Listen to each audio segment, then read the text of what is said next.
first of all, thank you very much for inviting us along to your organisation, Lyn. First of all, I would like you to just share with us a little bit about your job role within Buisness Gateway and also what services you actually offer our students and obviously the local people in the borders. Buisness Gateway, I'm one of the advisors based here in Selkirk, and we cover the Scottish Borders area, which is the same as the unitary area covered by Scottish Borders Council. There's a team of 5 of us in here, so 6 now actually, because we've just recruited another one, and majority of us are generalist business advisors, but there are a couple of specialist business advisors, one covering the tourism area and the other covering agricultural, sustainable, environmental issues. But food and drink is also shared across the 2 specialist areas. But what Buisness Gateway does is a free, impartial advice and support service for individuals who are looking at setting up their own business, or for existing businesses that may be looking to grow, diversify, expand into other areas, whether that be premises or different product lines. We would work with them on the various aspects, and if we feel that there's maybe more specialist advice needed in terms of importing regulations or patenting or copywriting or any issues like that, then we would work with some of the partner agencies that we do and pull in sort of the expertise from there to work with our clients on that one. But basically, Buisness Gateway is right across Scotland, so it should be a seamless approach in whatever area you go into, whether it be the Borders or Midlothian or Aberdeenshire, then that is the same service that you would get with them. Okay. It's for the students. It's really useful in terms of the website, our website bgateway.com. There's a lot of good information on there, there's a lot of good case studies, a lot of good information fact sheets, a lot of good points of contact as well for people that have maybe been there, done that, got the t-shirt, how they approached it, who they spoke to, what they got out of it, what the end result was. So it's really worthwhile going on there, particularly if you're doing any sort of assignments or doing any projects and you want to use it for your terms of reference or some fact finding, then it's definitely a worthwhile exercise to have a look on there. We also, at local level, provide a variety of workshops as well for people who are going down the route of self-employment, covering various things from business planning to financial planning, marketing your business, also how to keep your books, to keep the HMRC happy, and then also know what the sort of longer term viability of your business is, because obviously keeping on top of your finances is a hugely important area when you're running your own business. So the workshops that we do, they're all free of charge. It doesn't cost anybody anything apart from their time and coming along, and what they get out of the workshop is actually what they put into it. So it's really good. They are really good, and they're a good networking tool as well. Why do you think that it's important to embed enterprise into all curriculum areas when it comes into education? Enterprise is an important area for planning ahead, particularly nowadays.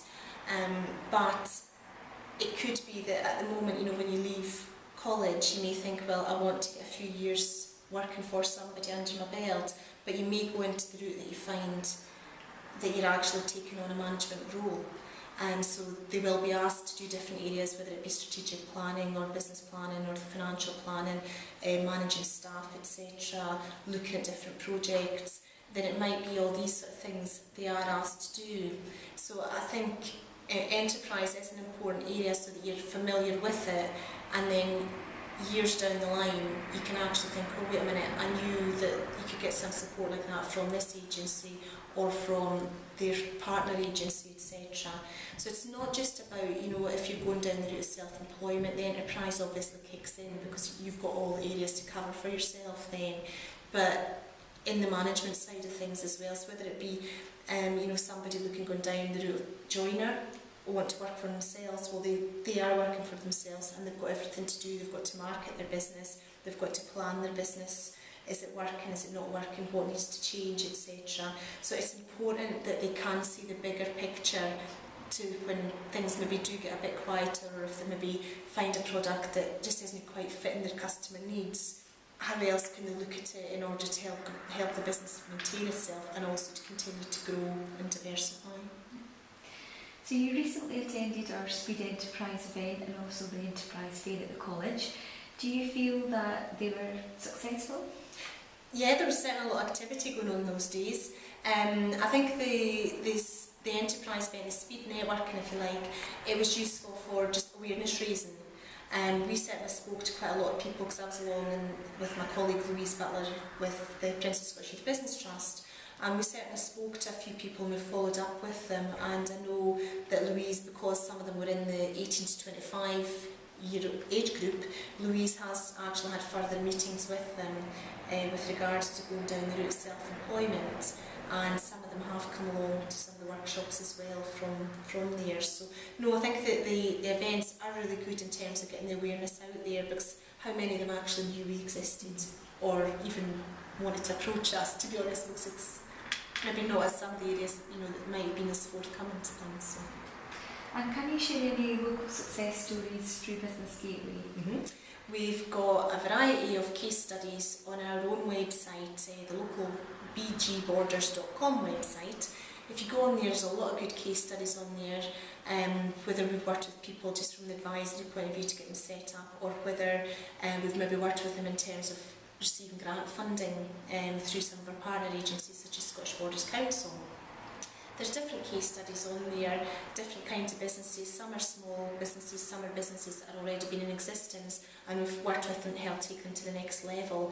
So there is a lot of stuff on there if people want to go and have a look at the website.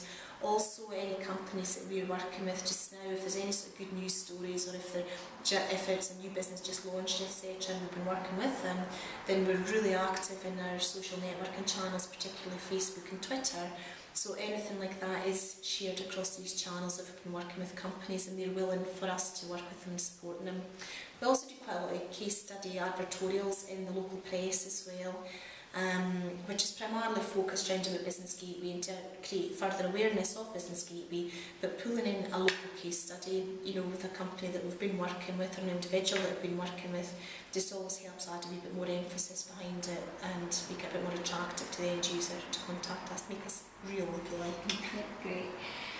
Do you think that it would be a good idea to set up a drop-in session within the college so that students could speak to you on a one-to-one basis? I don't see why not. We're obviously in Selkirk because it's not too far away from Galloway, so we're pretty central.